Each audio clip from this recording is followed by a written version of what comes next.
Let me stop you right there because you are probably doing it wrong. Not the coffee itself. The coffee is fine. I'm talking about what you're putting into it every single morning. That is silently working against your biology. Most people think that adding things to coffee makes it worse for you, that the healthiest version is plain black. And for years, that was the consensus. But what the research from the last decade has uncovered completely flips that assumption on its head, because it turns out that plain black coffee already contains a compound called chlorogenic acid, a compound that acts like a biological key trying to open a very specific lock in your body. A lock that controls whether your stem cells stay dormant or whether they flood your bloodstream and begin repairing every organ, blood vessel, and joint in your body. The problem? That key doesn't work alone. Every single morning, most people are jamming the wrong things into it. Sugary syrups, ultra-processed creamers, flavored powders, and permanently jamming the mechanism shut. Here's what I want you to think about before we go any further. If you want to understand why two people the same age, eating roughly the same diet, living roughly the same lifestyle, can have completely different health outcomes 10 years from now, don't look at their cholesterol panels, don't look at their blood pressure readings, look at something most doctors never measure, their circulating stem cell count and their brown adipose tissue activity. These two markers working in tandem determine how fast your body repairs itself after damage, how efficiently it burns stored fat, and how resilient every organ you own is to the slow erosion of aging. Specific compounds added to your morning coffee, compounds you can buy for under $15 at any grocery store, have been shown in peer-reviewed research to measurably shift both of these markers simultaneously. Not in months, in weeks. Hi, I'm Dr. Liana. I'm an emergency medicine physician and metabolism researcher, and I want to be transparent with you about something. For nearly a decade, I've watched patients cycle through the same frustrating pattern. They try to lose weight, they fail, they try supplements, they see no results. They try eating less, their energy crashes. And for a long time, I attributed this to willpower, genetics, or just the slow mechanics of aging. But then I spent 2 years deep inside the literature on something called mitochondrial uncoupling and stem cell mobilization through dietary compounds. And what I found changed how I counsel every single one of my patients. We've been solving the wrong problem. Most people are trying to force the body to change, but your biology already has every system it needs to burn fat, repair tissue, and regenerate at a cellular level. It simply needs the right molecular inputs to unlock those systems. And the most underrated delivery vehicle for those inputs, a cup of coffee you're already drinking every single morning.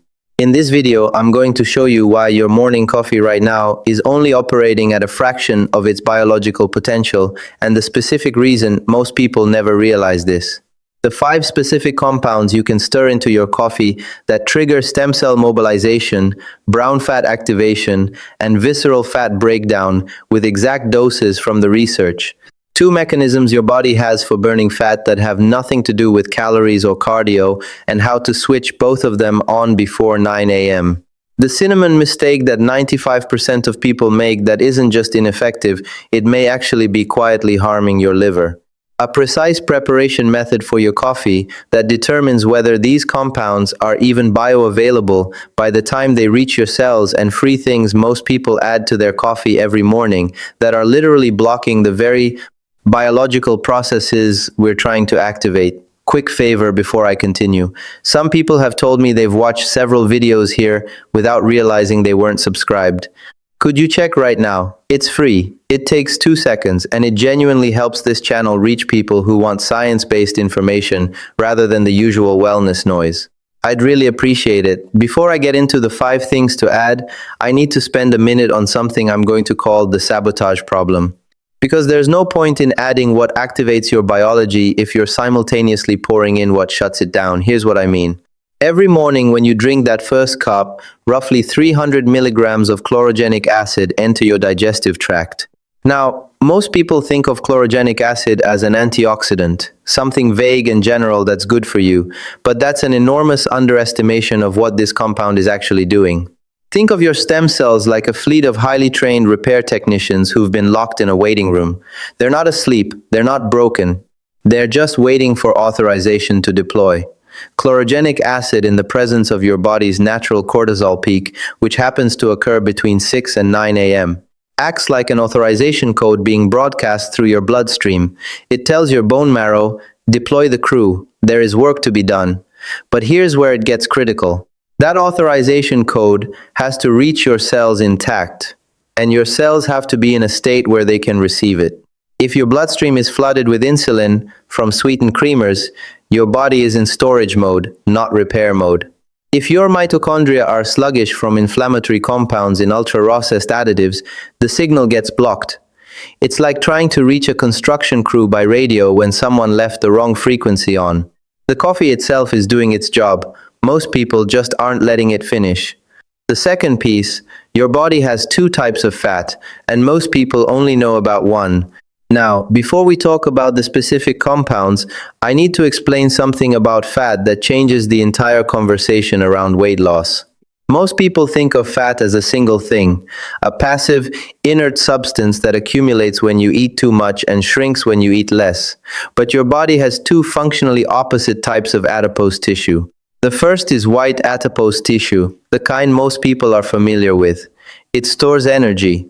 It accumulates around your abdomen, thighs, and hips.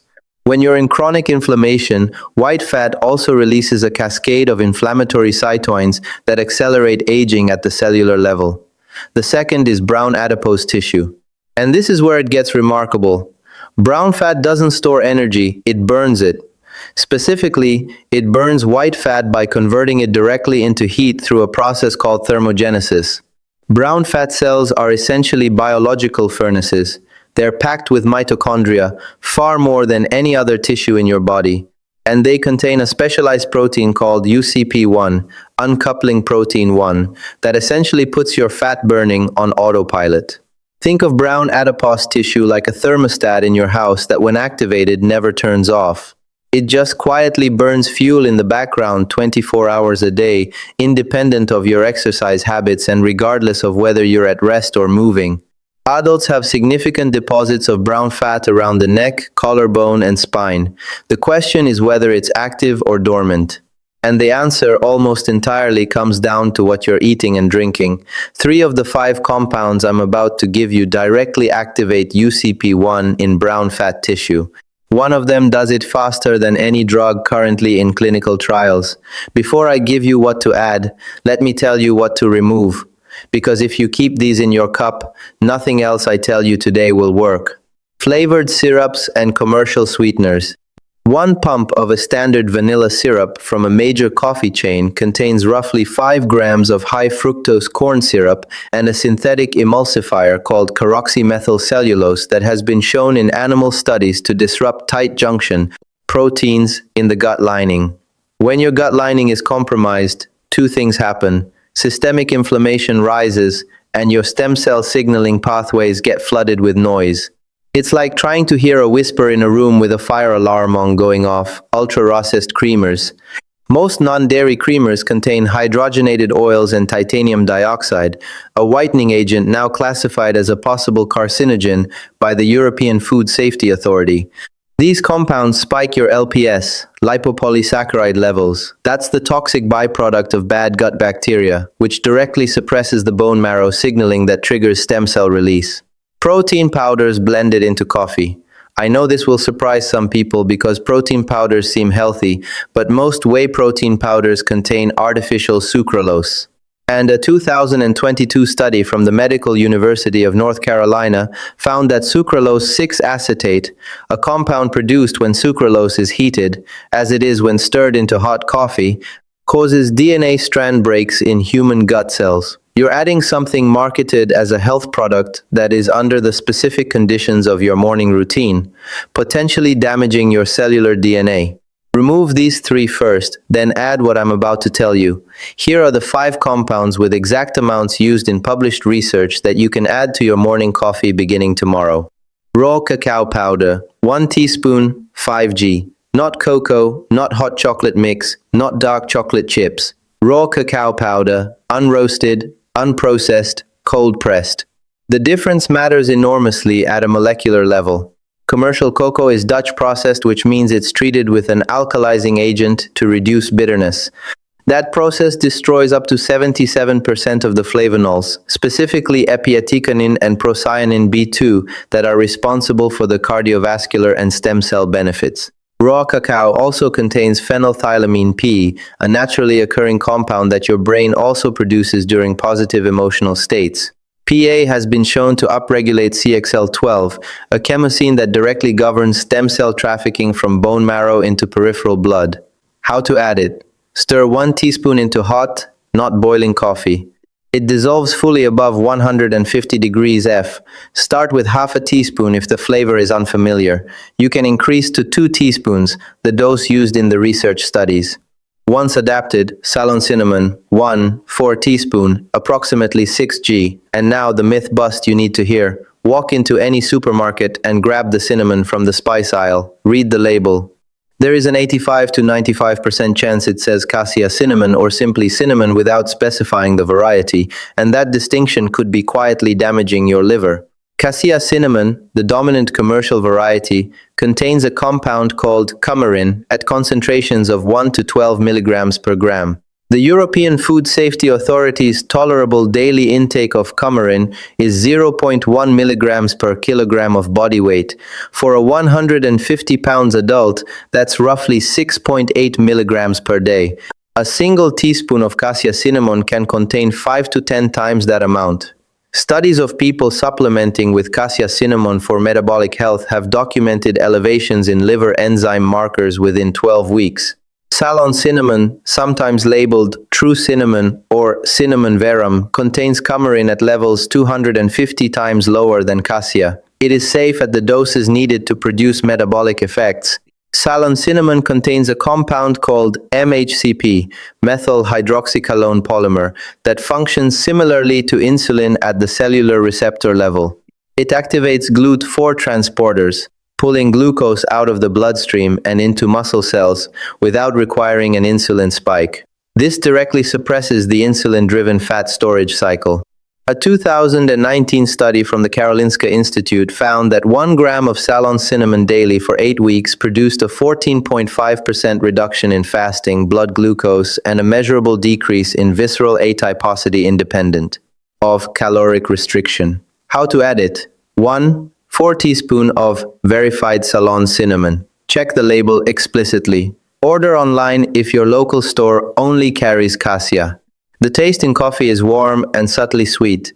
Most people find they no longer need any added sweetener once this is in the cup. Ground cardamom, 1/8 teaspoon. Cardamom is known as a culinary spice, a staple in South Asian and Middle Eastern coffee traditions going back centuries. What those cultures may not have realized is that they were intuitively activating a very specific fat-burning mechanism. Cardamom contains 18-sine and alpha-terpenol acetate, 2 volatile compounds that have been shown in laboratory studies to activate the beta-3 adenuric receptor on brown adipose tissue. The beta-3 receptor is essentially the on switch for UCP1, the thermogenic protein I described earlier. Pharmaceutical companies have spent hundreds of millions of dollars developing synthetic beta-3 agonists to replicate this exact effect. Cardamom does it naturally. And unlike pharmaceutical beta-3 agonists, it does so without elevating heart rate or blood pressure, an important distinction for anyone with cardiovascular concerns. A study from King Saud University following 80 participants who consumed 3 grams of cardamom daily for 12 weeks found significant reductions in triglycerides, LDL, and BMI alongside notable improvements in antioxidant enzyme activity, specifically superoxide dismutase, which protects mitochondria from oxidative damage. How to add it? Use freshly ground whole cardamom pods when possible. The volatile compounds degrade rapidly after grinding. 1/8 teaspoon is sufficient and harmonizes beautifully with cinnamon and cacao in the cup. Grind the whole pod, including the green husk. The husk contains fiber-bound compounds that slow the absorption of cinyl, prolonging its effect. Lion's mane mushroom powder, ½ teaspoon. This is the most underappreciated item on this list, and within a decade I believe it will be one of the most discussed compounds in regenerative medicine. Lion's mane Hericium arenaceus contains 2 families of bioactive compounds found in no other food source on Earth. Herones found in the fruiting body and arenosines found in the mycelium. Both have been shown to cross the blood-brain barrier, an extremely rare property for food-derived compounds, and directly stimulate the synthesis of nerve growth factor NGF. NGF is not just a brain chemical, it is one of the primary molecular signals that governs neural stem cell differentiation. The process by which stem cells in your central nervous system decide to become functional neurons, Gal cells, and myelin-producing cells. As we age, NGF production declines. This is one of the core mechanisms behind cognitive decline, peripheral neuropathy, and reduced neuroplasticity. But more relevant to this video, NGF also plays a role in peripheral stem cell homing, a process by which circulating stem cells navigate to sites of tissue damage and begin repair protocols. Research from the University of Malaya showed that daily lion's mane supplementation for 16 weeks in adults over 50 produced significant improvements in cognitive function tests alongside measurable increases in plasma NGF levels. How to add it? Half teaspoon of lion's mane extract powder, not whole ground mushroom. The extract form ensures consistent herocinone concentration. It has a mild, almost neutral flavor, slightly earthy, that disappears completely in coffee with the cacao and cinnamon already present. Important note, look for dual extracted products, hot water extraction plus alcohol extraction, as heroinones are alcohol soluble while beta-glucans are water soluble. Both fractions are needed for full benefit. MCT oil, specifically C8 caprylic acid, 1 teaspoon. Let me be specific here because this matters more than most people realize. MCT oil is a blend of medium-chain triglycerides. Most commercial MCT oils are a mixture of C8 caprylic acid and C10 capric acid. Some contain C12 lauric acid. They are not equivalent. C8 is converted into ketones in the liver at a rate 3 to 4 times faster than C10. Ketones, specifically beta-hydroxybutyrate (BHB), are not just an alternative fuel source for the brain. They are epigenetic signaling molecules that inhibit the HDAC histone deacetylase enzymes responsible for silencing your longevity genes. In practical terms, a morning dose of C8 MCT oil in your coffee produces a measurable ketone spike within 30 to 45 minutes. Even without any other dietary change and without breaking your overnight fast, that signals your cells to enter a mild cellular maintenance mode. The same mode triggered by caloric restriction and prolonged fasting, but without the discomfort of either. This matters for stem cells because that cellular maintenance mode, characterized by the activation of EMPK, AMPACT-activated protein kinase, is one of the primary upstream triggers for stem cell mobilization from bone marrow. A 2021 publication in Cell Metabolism demonstrated that EMPK activation increases circulating hematopoietic stem cells in peripheral blood by stimulating the expression of CXCR4 receptors, essentially giving stem cells a more sensitive GPS signal toward damaged tissue. How to add it? Start with half a teaspoon for the first week. Many people experience digestive discomfort when introducing MCT oil rapidly. Build to 1 teaspoon in week 2 and 1.5 teaspoons by week 4. Use C8 dominant MCT oil. The label should specify caprylic acid or C8. Add after the coffee is brewed, not during brewing. Blend for 10 to 15 seconds if possible for optimal emulsification. It improves mouthfeel dramatically and ensures even distribution. Now that you have the what, let me show you the why. The 3 specific biological pathways through which these 5 compounds work together. The autophagy stem cell clearing pathway. Here's a concept that most wellness content skips entirely because it requires understanding something counterintuitive. Before your stem cells can effectively repair damaged tissue, that tissue needs to be cleared of debris. Think of trying to rebuild a house that's still full of rubble from the last storm. The construction crew, your stem cells, can show up, but they can't work effectively until the demolition team clears the site first. Autophagy is that demolition team. It is your cell's internal recycling and cleanup process. And the chlorogenic acid in your coffee, amplified by the AMPK signal from the C8 MCT oil and the mild thermogenic signal from cardamom, activates autophagy in a targeted, controlled way. When this pathway is running properly, damaged proteins, dysfunctional mitochondria, and cellular waste products are cleared. The tissue environment becomes what researchers call permissive for stem cell engraftment, meaning stem cells can actually land, integrate, and do their repair work. Without autophagy clearing the site first, many mobilized stem cells simply circulate and return to the marrow without ever completing the repair cycle. This is why flooding your system with stem cell activating foods without addressing the cellular environment can produce disappointing results. The brown fat thermogenic cascade. This is arguably the most direct fat burning mechanism on this list, and it works differently from anything most people have heard of. When cardamom sign compounds activate the beta-3 adenuric receptor on brown adipocytes, a protein called UCP1 is upregulated. UCP1 does something extraordinary. It uncouples the mitochondrial electron transport chain. In normal metabolism, the energy released from burning fat and glucose is captured as ATP, the body's usable energy currency. UCP1 disrupts that capture process, causing the energy to be released as pure heat instead. This means brown fat, when activated, is burning calories without producing ATP, essentially running your internal furnace without filling the tank. It is pure substrate-burning thermogenesis. The relevant detail for fat loss. The primary substrate used to fuel this UCP1-driven heat production is free fatty acids mobilized from white adipose tissue, specifically visceral fat. Studies tracking this pathway using PET-CT scanning, which can visualize metabolically active brown fat, have shown that activated brown fat in a single session can consume energy equivalent to 200 to 300 calories worth of white fat. Salem cinnamon amplifies this by simultaneously reducing insulin levels. When insulin is low, your white fat cells can release stored fatty acids more freely, giving brown fat more fuel to burn. The NGF stem cell differentiation loop. Here is the mechanism that connects everything and the one that explains why this approach addresses both brain function and body composition simultaneously. When lion's manes herinones cross the blood-brain barrier and trigger NGF synthesis, a cascade begins. NGF binds to TERK, a receptors on neural stem cells in the hippocampus and subventricular zone, two of the brain's primary stem cell niches.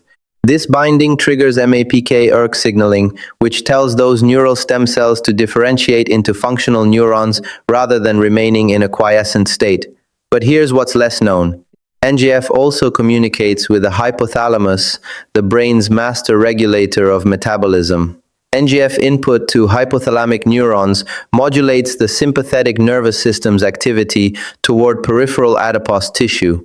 In plain terms, higher NGF, more sympathetic tone directed at fat tissue, enhanced fat mobilization, and thermogenesis.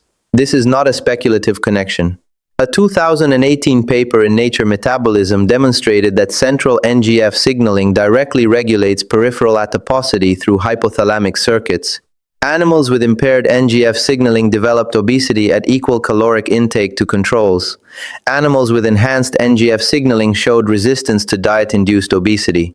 Your morning coffee with lion's mane and raw cacao working together is sending a signal from your gut to your brain, and your brain is sending a metabolic signal back to your fat tissue.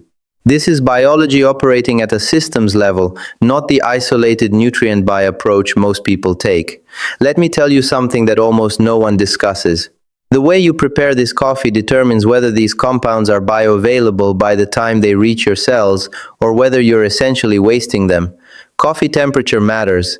Brew your coffee between 195 degrees F and 205 degrees F. Below this range, the extraction of chlorogenic acid is incomplete. Above this range, and this applies particularly to boiling, heat degradation begins to break down phenolic compounds before they even reach your cup. This is the same principle as the green tea temperature rule. Precision here is not pedantry, it's biochemistry. Add in order matters. Raw cacao powder and Ceylon cinnamon should go into your cup before you pour the coffee. Hot liquid hitting these powders activates better dispersion and reduces clumping. MCT oil goes in after the coffee is poured and should be blended. Even a milk frother for 10 seconds is sufficient to create a proper emulsion. Unblended MCT oil sitting on the surface of your coffee degrades faster and absorbs less efficiently. The timing window, the cortisol awakening response, the natural spike in cortisol your body produces in the first 30 to 45 minutes after waking creates an ideal hormonal environment for the fat mobilization pathways we've described. Drinking this coffee within that window before cortisol begins to decline amplifies the thermogenic and stem cell activating effects. This means drink it within 45 minutes of waking and don't eat a large meal for at least 60 minutes after. Do not add dairy. Any milk protein, casein, or whey binds to the epicene and raw cacao through a polyphenol protein complexation reaction. The resulting complex has significantly reduced intestinal absorption. Studies have quantified this. Dairy milk reduces the bioavailability of cocoa flavanols by up to 55%. If you prefer a creamy texture, use unsweetened oat milk or almond milk. Neither contains proteins that cause this binding effect. If this video gave you something you haven't heard before, something you can actually use starting tomorrow morning, please share it with one person. Not because it helps me, but because most people will never find this information on their own. And they're drinking the same cup of coffee every day, adding the wrong things to it, and wondering why nothing's changing. Subscribe if you haven't already. My next video covers something I've been reluctant to discuss publicly: the 3 common foods that most people eat daily that are measurably suppressing stem cell activity, and what the emergency medicine literature actually says about